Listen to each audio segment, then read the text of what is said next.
This program is sponsored by Lanka Hospitals. Caring, curing. Welcome to our television's MEDILINE, where your health is always at heart with us. And joining us, of course, we have the wonderful Lanka Hospitals, the ideal place to go to for all your healthcare needs, with professionalism, state-of-the-art equipment, and of course, convenient access and comfort throughout for your medical procedures, for your medical appointments. From start to end, Lanka Hospital takes care of it all. Talking about professionalism, earlier, on a few episodes earlier, we had the wonderful Dr. Devanand, who actually took us through a different subject back then. Dr. Jha is a senior consultant, ENT surgeon, who's been here for over 18 years, has been practicing, and who's also very sought after. Today, we're embarking more deeper into the subject, I believe, of ENT. So once again, a warm welcome, Dr. Jha. Thank you so Wonderful much. To have Thanks you. for having me. Thanks for having me. So, Doctor, before we go into the details of the kind of ENT, let's say, diseases that come up or procedures, let's talk about ENT itself. Right. What in the term of Yes. ENT is it? Yes. If we can define that and describe it to our audience. Yeah, sure. Basically, for the older generation here, you would remember in the olden days, the eye and ENT, they were a specialty that came together. So in the olden days, the training would be the ophthalmologists and the ear, nose, throat surgeons was a single person. So the doctor would look at your eyes, he would look at your ear, nose and throat. Now, over a period of time, in an era when people started super specializing, it got split. So, the grandfathers would remember that they went to a single person for all this kind of a need. But the younger generation would much appreciate that there are two different kind of people who deal with disorders, which is either ophthalmology or eye related or ear, nose and throat related. So, simply put, ENT stands for ear, nose and throat. Many patients come up and say they thought it was eye, nose and throat. So, no, it's ear, nose and throat. And it's quite easy to understand that if you have a ear problem or a nose problem or a throat problem, then we are the people to approach. Many of us go to general physicians who, based on their clinical judgment, would try and make a diagnosis and then give some medicines to begin with. But I would suggest that if it's a purely ear, nose and throat disorder which is not getting better with the treatment offered by the general physician, it's better to consult a specialist and get a correct diagnosis made. Now, ENT has come a long way from what it was in the olden days. Now, I still remember the times that we were training. What has happened is, technology has advanced quite a lot. Our professors or the teachers of our professors also would have very limited access. I would still remember a torchlight would be a ubiquitous instrument in a ENT's armamentarium to see all three areas, the ear, nose and throat disorders. So now the visualization has improved things dramatically. Nowadays we have the state-of-the-art endoscopes, we have amazing imaging quality, the 4K and the 8K and the HD, that kind of quality we have to not only see the pathology but see it in great detail. And then many a times, a diagnosis is made so quickly and so efficiently that it's amazing. In the olden days, there would still be a lot of guesswork. So when you go to a doctor, many a times he would order lots of investigations to come to a conclusion. Now, in our setup, the ear, nose and throat department, it's very easy to diagnose. We see a disease and we diagnose a disease rather than we guess a disease. So, and seeing is what has been whatever we see now has improved dramatically thanks to the newer things that have come up. And ENT has come a long way from our grandfather's era to the current time. And things have become much simpler, more precise, and diagnosis has become very accurate now. Okay. Doctor, when we talk about diagnosis and we talk about the ENT spectrum, we'll start, I think, with what are the common diseases Right. or complications we see Right. that rise in ENT that people should Yes. maybe be open to understanding? Right. I have also mentioned in the last program the ear, nose, and throat diseases. If you have a nose problem or a throat problem, you can go to a general physician because in most instances, if you are not able to visualize it properly, at least based on their clinical judgment, they can come to some conclusion. But ear is something that can be a very tricky thing. So I always feel that ear is something for which a patient should straight away go to a specialist rather than a general physician as a first point of contact. So nose, of the common problems of course is ear pain or a ear discharge or a hearing problem, and ear pains have very many different presentations. They can be acute pain wherein you have tiny children who have cough and cold, and typically they wake up at 2 or 3 in the morning and they start crying, howling loudly, and then the parents come running to the hospital saying that the child has severe ear pain, and those are usually infection related ear pains. Then you have pains which are of chronic origin, patients who have had diseases in the ear for a long time. Many a times, a take-home message for the patients or something to understand for the patients is, if you have a ear discharge, do not always put drops and take antibiotics. That is not the answer. You can have cancers in the ear, and if you keep on putting ear drops and if you keep on taking antibiotics, you would have missed a diagnosis. So we need to make a diagnosis. So each time you have a problem, get a diagnosis done, rather than, I have a discharge, let's take some medications, it will get better. If it doesn't get better, take more medications, more drops, it will get better. It doesn't get better, you lose valuable time. One other very important aspect I had pointed out last time was, a sudden block in the ear. Now, a sudden block in the ear is not wax in the ear always. It's a mistaken thing that, any block in the ear is wax. A sudden block in the ear can be a hearing loss, an acute hearing loss, which if it is treated immediately has very good results. I mean, you can get your hearing almost back if it's treated on time. But if you feel it's a block and one day it's a wax problem and one day it will sort itself out, then we would have lost valuable time, and we would not be able to recover the hearing that you have lost. So it's very important, especially for ear disorders, to go to an ENT surgeon straight away. But yes, if it's a nose disorder, unless of course you have a torrential bleeding where the first point of contact should be an ENT surgeon, or a throat disorder where you feel that either you have a severe pain or the pain is lower down. It's not right in the upper throat, it's in the lower throat. So if you can, always go to a ENT surgeon for a diagnosis and a correct treatment, because many diseases, prompt treatment, the results are far better than if you have delayed the treatment. I am talking specifically of cancers also, because cancers picked up at the early stages are indeed curable, but those which we delay for whatever reasons we think best, and we lose valuable time to cure those patients. Right, doctor. So we'll get into more interesting topics on the other side. But right now we're going to take a quick break here at our television's MEDILINE.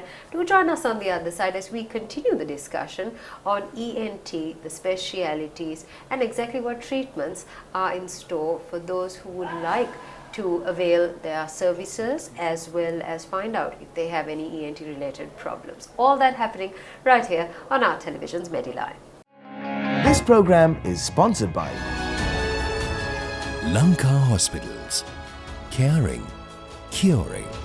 Welcome back to our television's MEDILINE. We're here with Dr. Devanand, Senior Consultant ENT Surgeon here at Lanka Hospitals. We started our discussion talking about the basics. What is ENT? What are the diseases we see? And how it has been in the past. How treatments have changed, how the entire concept of ENT. Yes. Now, from the past, we surge towards the future, which is the today, day and age. Yes, and we know that with technological development, doctor, and also innovation, invention, facility care, it has all escalated to something Right. better today Yes. for a patient to look forward to. Yes. Let's talk about the modern setup just Yes. a little bit. Correct. Sure. Thank you. The modern setup has changed a lot. In the olden days, there were just a handful of surgeries which an ENT surgeon could do. The reason being, number one, the knowledge wasn't there. Number two, the technology wasn't there. But nowadays, the knowledge is there. The technology has improved dramatically. So the surgeries also have become more precise. The surgeries also have become more accurate. The complications have dropped down dramatically, and the results or the outcome for the patients has been far superior than what it was. Now, specifically coming to ear, nose, and throat surgeries, let's start with the ear. What has made a difference? The difference has been the advent of microscopes. They are getting better, they are getting bigger, and they are getting even smarter.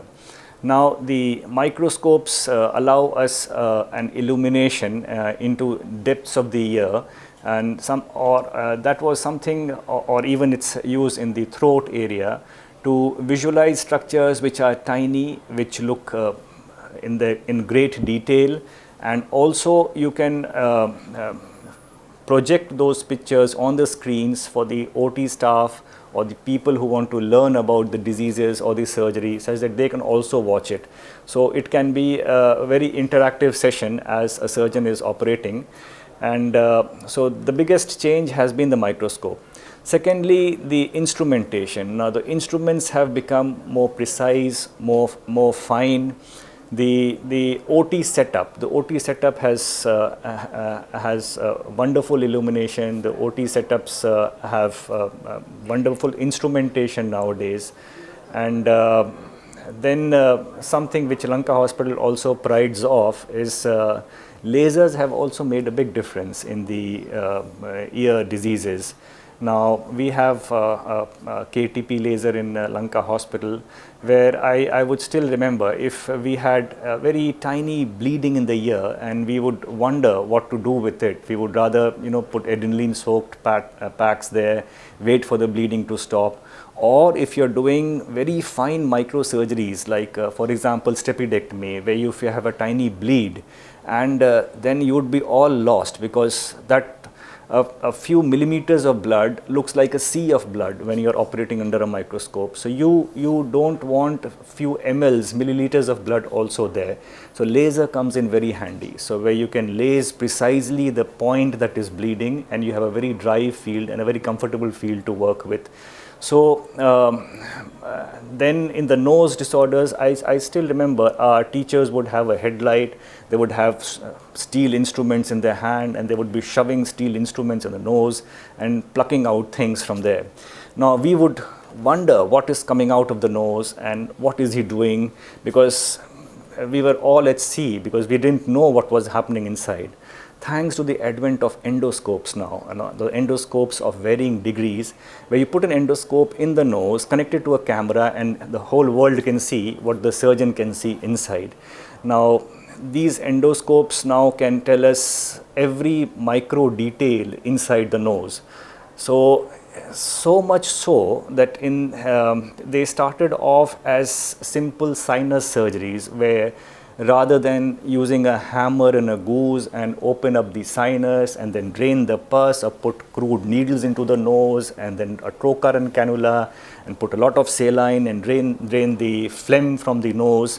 Now we have very precise endoscopes, we have very precise instruments where we can address the precise areas in the nose to be addressed, and all that is enlarged and illuminated. So we can be very precise in our work. So we open up the sinuses as they are required. Now each of these nasal work also requires a radiology pre-work. So we have to do CT scans or MRI, but mainly CT scans if you are looking at the sinuses to operate upon. So we do a CT scan first, and which are very fine CT scans. So we do a 1 millimeter cut, such that each millimeter of the nose and sinuses are visualized, prior to doing the surgery. So when you have come to operate in the operating suite, you already have an image in the mind as to what you are going to do, and then once you put the endoscope, the world is clear right in front of you, and so you know precisely what you have to address. So that is what is happening currently. Currently also what has happened is, thanks to these endoscopes, we have reached a place where now we are shaking hands with the neurosurgeons. We had a lot of limitation while we were operating initially. We could just do a bit of a work in the nose and a bit of a phlegm cleanup in the sinuses. Now we go right through the nose, up to the brain cover, through the brain cover, and up to the area where the neurosurgeons are operating. So a skull-based surgery has come in a big way now. Now, in the skull-based surgery, there are now the diseases and the tumors do not respect speciality. When a tumor is there in the nose, it will not say, so I'm in the nose for an ENT surgeon to take out, or I'm a tumor in the brain for the neurosurgeon to take out. It traverses boundaries. So a tumor in the nose can go through the nose into the brain, and then a neurosurgeon is lost as to what to do in the nose, and the ENT surgeon is lost as to what to do in the brain. So that is where the speciality of skull-based surgery has come up, where the ENT surgeon starts working from below and goes right up to the brain area, sometimes into the brain, and the neurosurgeon also works in conjunction. Now that was happening several years ago, where a neurosurgeon would approach from the top and the ENT surgeon from the bottom, and then the both of them would together resect the disease. Now, thanks to the advancement, more and more advances, now through the nose you can approach all parts of the brain. So now through the nose you can remove brain tumors, straight away you can go into the brain.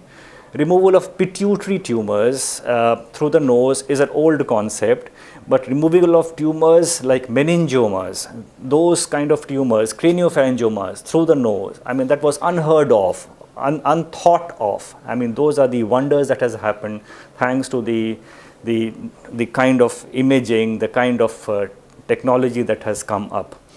And so that is what has happened now. Now, what the future holds is we have to be more precise. We have to have less complications, because the deeper you go, you're going further away from the surface, and the more you enter deeply, the more structures you'll encounter, and the more the chance of complications. So again, imaging comes to our rescue. Now there's something called navigation, where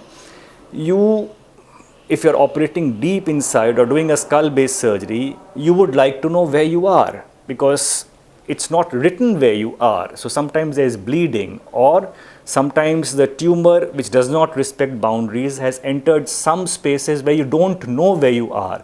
So a surgeon gets lost. And when a surgeon gets lost, there's a technology called Neuro Navigation, wherein you put a probe on a point and immediately you can see on the screen where exactly you are. So that has made things rather easy in the sense that in real time, as you're operating, you know where you are, where are those structures that can be damaged, where are those structures which is easy to go, where all you have to go more to clear the disease that you were trying to clear in the first place. So thanks to Neuro Navigation, in real time, we would know. Further advancements, you can do a intra-op MRI. While you are doing the surgery, you can do the MRI scans as well to see what all you have done. So these are the amazing capabilities that have come up. That is primarily in the nose. And in the throat disorders, there have been a lot of sub-specializations that have come up. It's amazing, you know, how we have specialized in the throat area. Now, right from the basics of, say, a tonsil surgery or an adenoid surgery, I mean, that was something that was done from a long time. Now, we have something called transoral robotic surgery. Now, robots with their robotic arms, unfortunately, we don't have one in Sri Lanka. Plenty of robots in India, but I'm sure Sri Lanka will also get one soon. So the robotic arms are actually, they are a kind of instruments where the surgeon is sitting at a console and the robotic arms are going in the areas.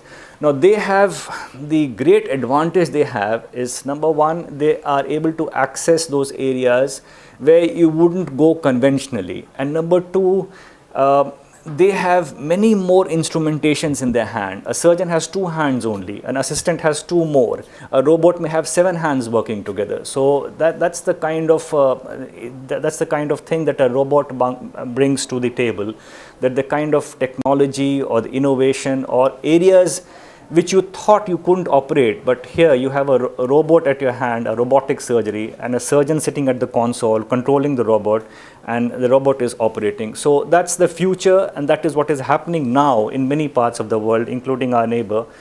India is doing a lot of robotic surgery now. So that's the future, and I think the robots will be getting smarter, and we will be able to deal with those diseases which in the olden days, if you had it, one would feel, that's the end of it. You'll have to slowly wait for the disease to take your life over. But nowadays, there's a lot of hope. Those diseases can be addressed to very safely. And it's amazing to see how AI and technology have really come into play to do this. Yes, I mean, I think up until you just mentioned this, I didn't think that was really possible, especially the fascinating subject on the navigation. And then also the probability of 2 surgeons who are specialized in 2 different areas but still being able to operate at the same time because of the use of tools and the technology. And I think this also, doctor, correct me if I'm wrong, this also reduces a lot of risk factor for the patient as well as a fear factor for the patient. Correct. Because the minute you tell a patient, as we've spoken before, you have to go under the knife, the patient constantly has a lot of fear as to what other complications can it cause, what is my recovery time, how strenuous is this surgery going to be, and how much is going to be scarred or exposed. But like you said now, I believe that also has changed. Yes, that also has changed quite a lot now, because the scars as such, now just for our viewers, this was just a few aspects. We are also head and neck surgeons. So the cancers of the head and neck or the tumors of the head and neck. So I still remember when I was training, and my professor told me, okay, so you're not a ear, nose and throat surgeon, you are a ear, nose and throat, head and neck and skull based surgeon, which means you have to operate from the dura, which is the cover of the brain, to the pleura, which is the cover of the lung. So all that area belongs to you. So for our viewers, an ENT surgeon is also a head and neck surgeon. Yes. So we are also very conscious of the scars that we give to our patients. So as head and neck surgeons, we'd like to make the scars as small as possible. But it's a compromise between giving a small scar and doing a good surgery. So I would rather try and remove as much of disease safely rather than look for maybe a couple of centimeters of a bigger cut. Yes, but we are quite conscious that a scar should be as small as possible. There are very many things that are coming up now. Now people are trying to approach different diseases of the neck through the armpit or through the chest area, such that you don't leave a visible scar on the neck. Those are developing. They are still in the infancy, but they have been taken up, especially in cases of thyroid surgery, where you can operate either from the mouth and reach in the neck area, or you can go from the armpit area and reach in the neck area, and all to avoid a scar in the neck. But our experience usually says that the scars in the neck, in many instances, are so fine that over a period of time they are hardly noticeable.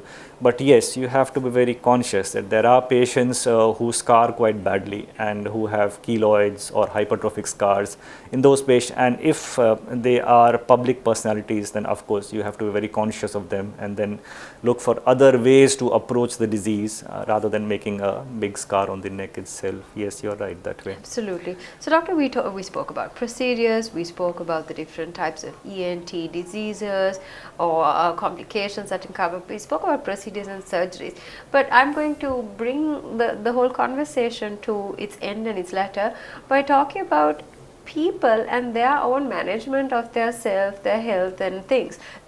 When we talk about these little self-medications, doctor, I think this is the most important part, very vital with any sickness today, is the fact that people tend to self-medicate. Yes, true. What are the don't do's that we would advise our viewers? Sure. So, the don't do's would be starting from what has just been said, that not to put cotton buds in the ear. Now, cotton buds, one patient told me, but why do they make cotton buds if you are not supposed to use cotton buds? Then I said, okay, they make cigarettes also. You are not supposed to smoke, but they do make cigarettes, yes. So, the analogy may be a little more harsh, but the message is the same, that cotton buds are bad for several reasons. One, they tend to push the wax inside. Number two, there is a natural clearing mechanism of the ear, so that tends to get lost. And number three, you don't see what you are doing, and you can go far deep inside, and you believe the eardrum is, well, deep inside. No, a eardrum is not a mile inside your ear. Eardrum is just a little bit away. So you can easily damage the eardrum and go even further inside. It's amazing how much of injuries we have seen with cotton buds, and of different sizes and magnitude. And so certainly cotton bud should not be used. As regards self-medication is concerned, another very common thing is usage of nasal drops if you are not able to breathe. Now, there is something called a rhinitis medicamentosa. Now, if you are not able to breathe, then you put some over-the-counter nasal drops, like say a Decon nasal drop or a Nazivion nasal drop, which are decongestant nose drops. You put the nose drop, you breathe better, and then you feel that's the end of the problem. Then whenever you can't breathe, you put the nose drops, and then you suddenly realize that over a period of time, your intake of nose drops have become more. Okay, I was using a nose drop, say once in a day. Now it became once 3 times a day, 4 times a day, 6 times a day, 10 times a day. So I'm using it 10 times a day, and my nose is still not opening as much as it would open, say a few months ago when I was using it once a day only. Well, what has happened is, your tissues, rather than constricting due to the effect of the nose drops, have started dilating, and your requirement of nose drop has become more, and the tissues are paradoxically, rather than shrinking, dilating more.